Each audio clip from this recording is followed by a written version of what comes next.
So right here we have my new daily. Right now we're sitting in my new, to me, kinda 2002 Dodge Ram 1500. Before I got into anything about the truck, about what motor's in it, what drive it is, whatever, right? I want to talk to you guys about how I got into the position of owning two trucks while also not being like, you know, a blue collar construction worker or anything like that. So basically it all started out when I had my little red car, my 2005 Scion TC Release 1.0 5-speed manual. That car was a really nice daily. It was the first car that I bought with my barber money, so I wanted to keep it forever. But we all know that there's like realizations and stuff like that to come to, like real life happens, you know what I mean? Basically, I remember the night too, it was July 3rd, 2024. I went to go eat some seafood with some friends. Me and my girlfriend were driving back. I was gonna go drop her off at home. Out of nowhere, I hear some knocking. And I'm not talking about the Avon lady. They be trying to sell you them weak-ass colognes and stuff like that. I'm talking about my engine was knocking pretty bad.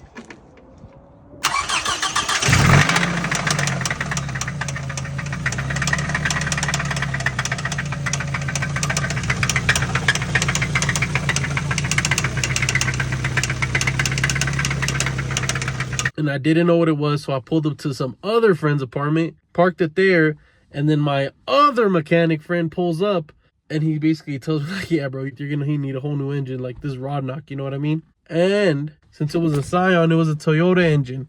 You know what that means? Toyota engines are expensive, y'all. Keep in mind, that was my first car I bought with my barber money. Thankfully, I have a sister who sold it to me for really cheap, but I only bought it for $1,000. The engine was around like $1,200 to $1,800, and that's not including the labor. So I was like, why am I going to pay 2 to 3 times the amount for this engine when I could just put that same amount of money in a vehicle that I'll enjoy driving more? Because towards the end of me having the Scion, I truthfully didn't really like driving it like that. Like, I felt really cramped in it. It was just uncomfortable getting in and out. That's honestly, I just wasn't comfortable in it. And being comfortable in your own vehicle is like a big part, you know what I mean? Like, that's the reason why you drive them, because you like it, because you're comfortable in it. And I just was not comfortable in it. Like, put into perspective, bro, I'm 6 feet, like, you know, big as hell. So imagine me in a little compact hatchback car. Like, it was not going to work out. So basically, when the rod knock happened, I looked at the engine prices. I really thought about it. And then one day, just randomly, I was like, you know what? I'm just going to list it on Marketplace for like $500. Someone's going to pick it up. And 2 days later, sure, someone picked it up. And then I was looking at my options, and I was like, you know what? I have a little bit of money saved. Nothing crazy, nothing absolutely insane. Like, I truly mean nothing insane. So, like, I could either get another compact car, I could just keep saving on my money, or I could get another truck. And I was like, you know what? A single cab, rear-wheel drive only V8 truck, that sounds super fun to daily. I don't give a You know what I'm saying? Like, I don't care about the gas mileage, bro. Like, that's what everyone tells me is like, damn, you're wasting so much money on gas and you don't even drive nowhere. You don't do shit with your trucks. Like, I don't care, bro. Like, just the thought of looking at that and being like, you know what? I worked for that. It honestly made me, like, want it more. You know what I mean? I think it also sucks because with the Scion, I was, like, just about to start doing some modifications to it. Like, I had bought drop springs. I was going to do some stuff. I was going to throw a short shifter in there and carbon fiber hood and trunk and stuff like that, just to make it as light as I possibly could. Then but then the rod knock happened, and then I got rid of the car, and I sold this to some Guatemalan man on Facebook for $500, and he tried to sell it for $1,000 the same day, and he ended up selling it for like $600 because I stalked his Facebook for like 4 months, and it took him like 4 months to sell the car. So yeah, I think I won in the end. It's like 1:30 a.m. I'm finishing up the editing on this video. I just wanted to record this to let you guys know I stated what engine it was in the end of the video, but I'm going to do it right here too, just for the people that just want to know what truck it is. The engine it has is the 4.7 V8 Magnum, and it's rear-wheel drive only. Went with this option because it was a smaller V8 engine, and like I said, rear-wheel drive only. I'm only going to use it basically most of the year because most of the year it doesn't snow like that. When it does snow, I'll just take the Chevy out. Just want to record this part just so you guys know what it is if you're just watching the beginning. If you're not planning on watching the whole thing, either way, I appreciate you. Thank you. So basically, this is a continuation from the last part of that video. The other day, I just had a really weird feeling. So I was like, I don't know. I'm going to just go inside and chill, finish this video another day. And then like 20 minutes later, it just started pouring out of nowhere. But enough yapping. Let me show you guys what you guys came here for. What is done to the truck so far. So for starters, it had a lot of little chrome trim right here. chrome trim all on the bottom, chrome trim on the mirrors, chrome trim on the handles. I took all that off. It took me a little bit, but I was able to take everything off. Next, 5% tint, baby. Yeah, the tint looks really, really good. Like, you could barely see inside right now. You can see more me than outside, than inside the truck. But the cool thing is, like, you know, when you're driving it, it's not that hard to see outside. I know that it looks like it, but it's not, bro. The headlights are the stock factory headlights. I know you could kind of tell, but yeah, they were a lot worse than that. They look pretty good on camera, but in person, they don't, honestly. But I actually ended up restoring them because they were super, super, super foggy. I got them to be a little less foggy, but they're still pretty foggy. They're still pretty scratched up and dinged up and stuff like that. Talking about restorations, I kind of used some black trim restorer right here. Used it all along this black trim and did the same thing to the black trim right here. Yeah, it looks really good. We're able to make it look basically new. The only issue is right here, someone hit it, bro. I gotta like scuff that out or something just to make it all even. Also, the truck did not come with these wheels. It came with some flea market special wheels. Like I said, the person I bought the truck from was a friend, so he already knew I was gonna buy it off him. He was just waiting to buy his own truck. And then I saw these on Marketplace, and then I sent it to him because it was a really good deal. I was like, yo, buy these, and then when I get the truck off you, I'll pay you what you paid for them. And they're basically the 20x9s from the 4th gen. I think like early to mid 4th gens, you know, but they look really, really good. The only issue with these wheels is that they have like the chrome claddings from factory, and the cladding is like cracking and bubbling up. So I would have to eventually swap out these claddings or just get new wheels. Also, something I feel like every truck or car in general should have is these little tiny mirrors, bro. Yeah, with them little mirrors, they make the blind spots a lot easier. You don't have to turn your head all the way around. These, I got them for like $2 at Walmart. Also, the wind is starting to break out, so I apologize if you guys hear that in the video. Also, though, with the wheels, I had to throw on these little bullet valve stems. They look really nice. I always have to have some sort of valve stem caps on my trucks and cars in general. You know, this is on the Chevy. Got the bullets on there. Got the bullets on there. If you guys saw the previous video, you guys know that I actually took off this this bed liner right here. Honestly, I'm still really enjoying the look of it. It looks really nice, really clean. It just looks nice. I enjoy it, you know what I mean? Throw on this Hallmaster hitch receiver from Harbor Freight. Am I gonna tell? Hell no. Do I want to make sure I'm not gonna hit a pole? Hell yeah.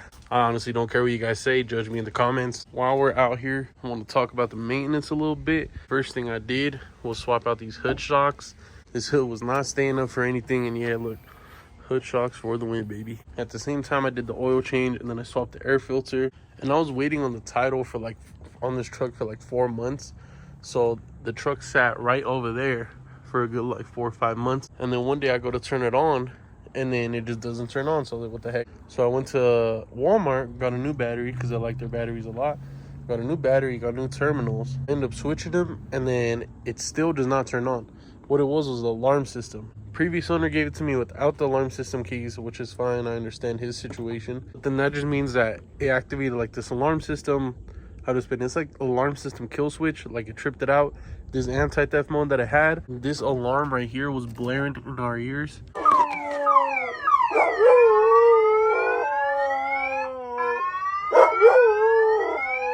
Ended up unplugging the alarm, and we took out the fuse that powered the anti-theft system, and now the truck cranks every single time. I did more regular stuff, like I swapped out the lug nuts because the lug nuts were some Amazon ones, like the locking ones.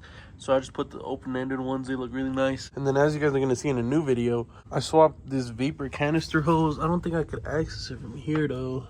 And then I ended up getting a new gas cap to see if we passed emissions with that. Went to AutoZone, got one of those cheap Slovenia headlights, you know, like the bulbs or whatever. They're supposed to be like white LED, and they were not, so I'm gonna just get some from Amazon. Also, I forgot to mention, but this thing has an exhaust, but I'm not the biggest fan of it because the welds on the exhaust are really nasty. And then it's a side exit, so it's like supposed to come out to like right here, but it just ends up coming out to like right here. Yeah, you guys can see the welds I'm talking about. They all look nasty. It has an aftermarket muffler, really nasty welds, catback system. And then there's the vapor canister hose I was talking about right now.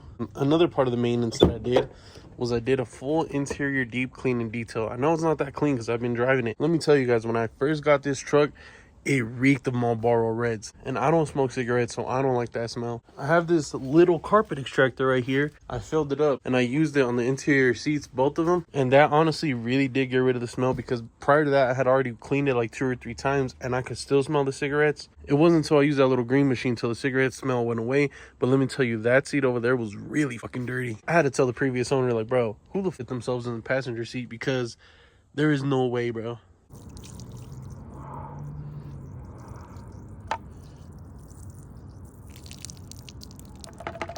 Yeah, it was really, really, really nasty. It was disgusting. Man, we did the full interior detail on this. The interior is honestly really, really mint. There's a couple things. Like, there's a little cigarette hole right here. Another little cigarette hole right there. This center console has a tear in it. Besides that, yeah, I did the full interior detail. But let's get to talk about the interior, what's done to it. And honestly, the only thing I can say is that this truck was very well kept. That's what I will say is, whoever had this truck, they really did like it. They really did enjoy it. Because, like, you could tell just by the seats.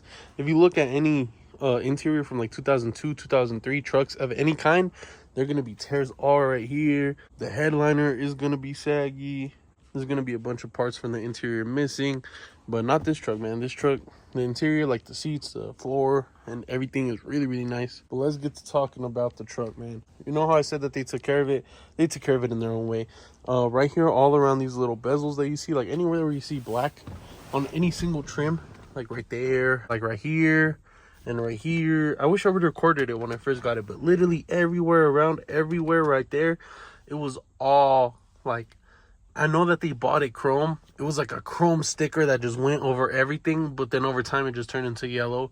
So I went ahead and I peeled that off, and then I simple greened all of it. But thanks to them, I have a really nice black interior now. Also, it has the vinyl flooring, or whatever this is called, but it's not like carpet. The floor mat material, it's that material right here on the floors. Speaking of floor mats, my friend gave me this for Christmas with the little centerpiece with the passenger side. Looks pretty nice. I know that I don't need the floor mats because, you know, it doesn't have carpet in it, but it still looks pretty smooth. No, I always have to have an assortment of little trees. Right now I'm trying out the Royal Pine. It honestly smells really good mixed with the new car. Always have to have an assortment of little trees right there where your e-brake is. Like I said, this truck is the standard trim, so we still have these crank windows, and then we also have manual locks. Pretty simple design, but not flawed at all. These things are more than likely not going to fail on you, or at least it's going to be harder for these to fail on you. Every single third gen owner, every single Dodge Ram owner, you guys know the issue, man. You know why this is here. Look,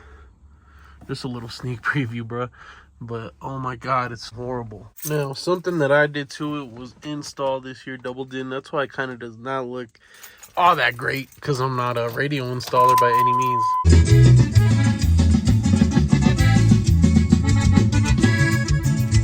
Con ganas de progresar, siempre le chingo macizo de chalán con su papá. Yo llego a Houston a los 15 años de edad. I installed this double din stereo. It is a, what is it? It's a Pioneer. I'll put a little screenshot. It's called the DMH 241EX. I think I ordered it from Amazon on Black Friday, and I barely installed this guy like last week. But honestly, it's a really cool double din. I didn't want an Apple CarPlay one because to get an actual good Apple CarPlay stereo, like $500-600, and I just did not have that money to drop on a stereo. I just went with this double din. As long as I have Bluetooth, that's all that mattered to me. Yeah, guys, let me tell you about the nightmare I went through. So first of all, the reason why the anti-theft was turned on, I believe, is because I unplugged the factory stereo. I had to cut, it's like a little shelf where the stereo sits. I had to cut it because, you know, so I could fit the double din in it. After I cut it, I was borrowing my friend's rotary tool. I literally went with him to Home Depot to buy the rotary tool. It was a Milwaukee tool. And then the tool just like glitches out, you know what I mean? I turned the tool off and then it stayed on. And then it stayed on at max. So it was spinning at full 10, like really freaking fast. And I could not turn it off. I had to unplug the battery. I left it with the battery unplugged with it turned off for a little bit. Charged the battery, put the battery back in the tool, and then the tool was doing the same thing. So this tool basically malfunctioned. Thing is, I had to figure out how to wire the stereo my damn self. Now, it's not the hardest thing in the world. It's not rocket science. It's just matching colors. I just honestly forgot how to do it. And after seeing like 2 or 3 YouTube videos, I was like, you know what? I could do it. I ordered some butt connectors. I already had wiring, snipping tools and all that. So then I was like, you know what? Let me do it. I will show you guys the video that I played. I installed it. I sent it to my brother because I was supposed to have my brother help me fix it, but he was taking too long. I was getting impatient. I was like, you know what? I'm going to do it myself. It doesn't matter.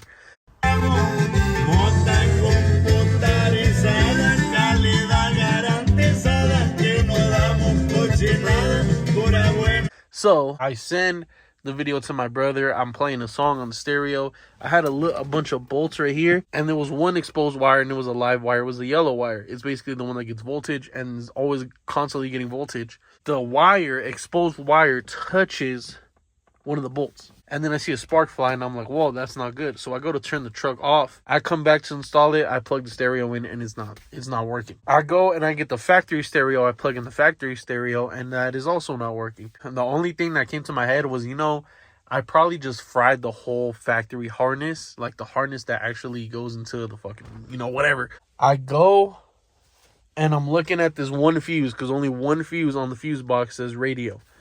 I checked the fuse is fine. So I thought I messed up the harness. I go and I tell my brother, the one that's supposed to help me install this, I tell him, I basically tell him everything I told you guys, and then he says, check all of your fuses, because not just one powers the radio, it's a bunch of them. I check all the fuses. I'm watching this video on this guy, and he's like, yeah, guys, this fuse does this fuse does that, and I'm going through all the fuses, and I'm like, bro, all of these fuses look perfectly fine. We get to the last fuse, and I'm like, bro, like, at this point, I'm thinking, like, oh my god, this is gonna be like $1,000 fix. We get to the last fuse. I look at that fuse, and that's the blown fuse. I've never been so excited to see a blown fuse in my life, bro. In my life, I've never been so excited to see a blown fuse. Replace the fuse, and now the stereo works perfectly every single time. Also, some stuff I carry with me. I have the ESR phone mount, this little air vent phone mount. I have the same thing on the Chevy, but on the Chevy, it goes to the window. Now, I bought that same exact phone mount, and I was like, you know what? I'll just put it on the dash. I'll put it on the cracked dash. I will put it on the cracked dash. That's how this hole happened, bro. Because I put that phone mount on the cracked dash, and then I had to move it so I could actually use, you know what I'm saying? So I could, like, take something off. Or I forgot what I was doing, but I moved the little phone mount thing, and then a whole piece of the dash just popped out. Cool things that I carry with me, I guess I'll just tell you guys. Gotta have that motherfucking lotion. Gotta have the hand sanitizer. I'm a messy boy. Gotta make sure your lips is looking nice. And then this is for the stereo, and this actually works.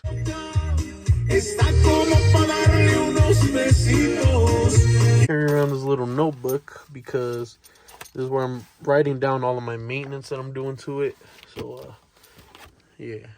Also, I bought this little Amazon, what is this called? Retractable charger thing. It works really freaking great. These cup holders I really, really, really like because they have the little adjustable guy, and you could actually put cups in here, and it's actually going to hold it, not like the Chevy where I had to get the floor thingy. But yeah, I carry this Hyper Tough 107P socket set just because you never know. It's a 3rd gen. It's going to break down eventually. But this set is really nice. It has all the sockets that you need. I just don't like the ratchets that came with it.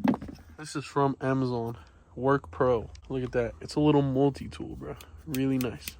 So on Amazon, it said that this color was green. It does not look green to me. It looks gray.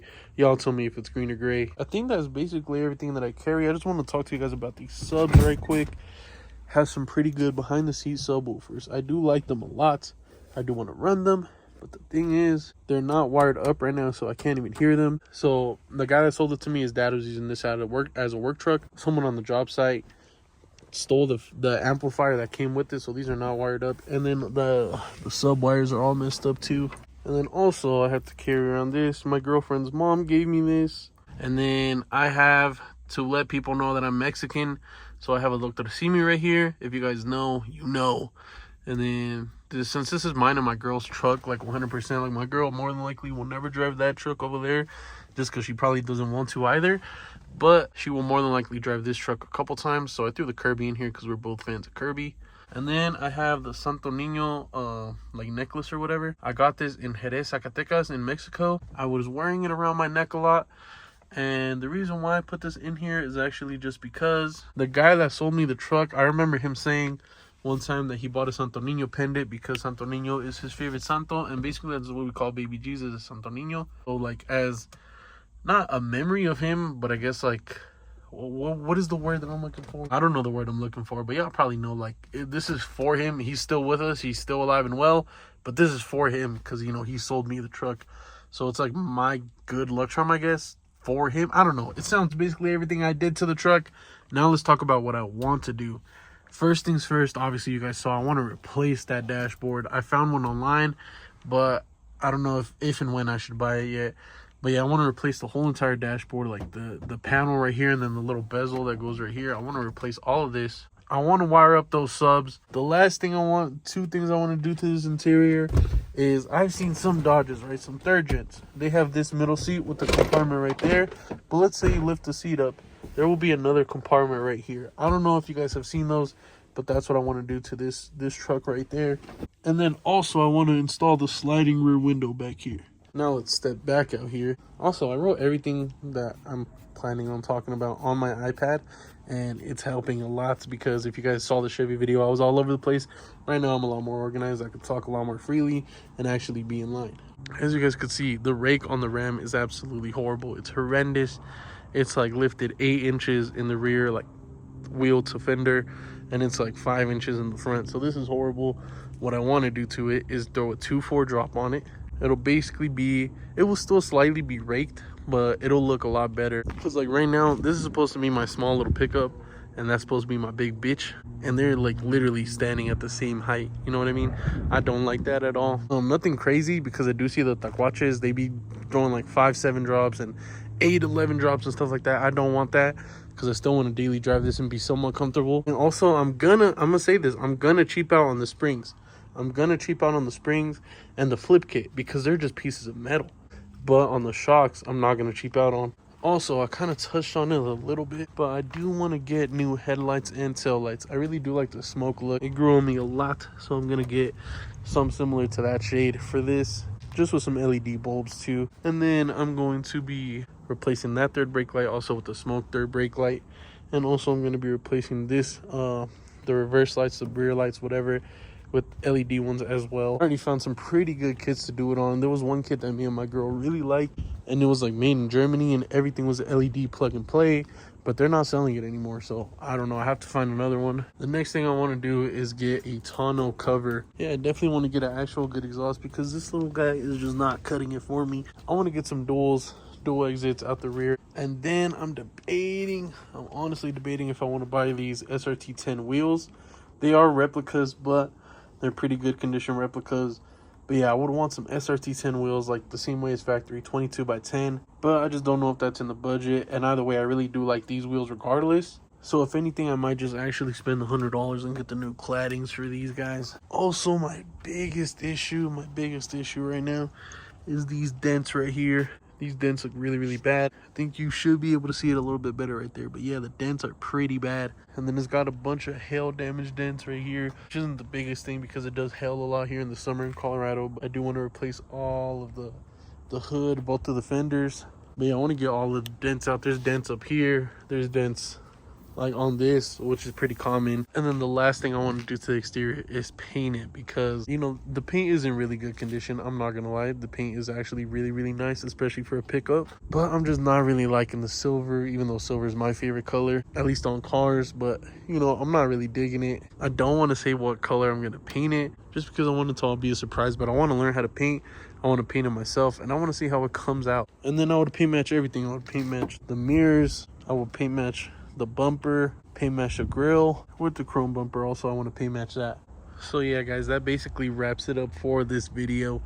Thank you guys so much if you guys watched all the way through. Let me know what you guys think. Let me know what you guys recommend for these third gen Dodges. Like I said, I don't know if I mentioned it, but it's a 4.7 Magnum V8, so it's a small V8, but honestly I like it a lot more. It weighs a lot less. Let me know what you guys recommend for these Dodges. Let me know about places where I could get parts for too, because like I said, I need a new hood, I need new fenders. If you guys know where to get actual good quality headlights. What also makes me happy about all this is that I'm able to do everything on this truck and actually record it and post it on YouTube. Also, another thing is, I did actually, before I bought this truck, I wanted to get a cat eye Silverado, just because I thought, you know, like cat eye Silverado single cab, it'll look cool daily in. and then it will look cool in the driveway next to the K1500.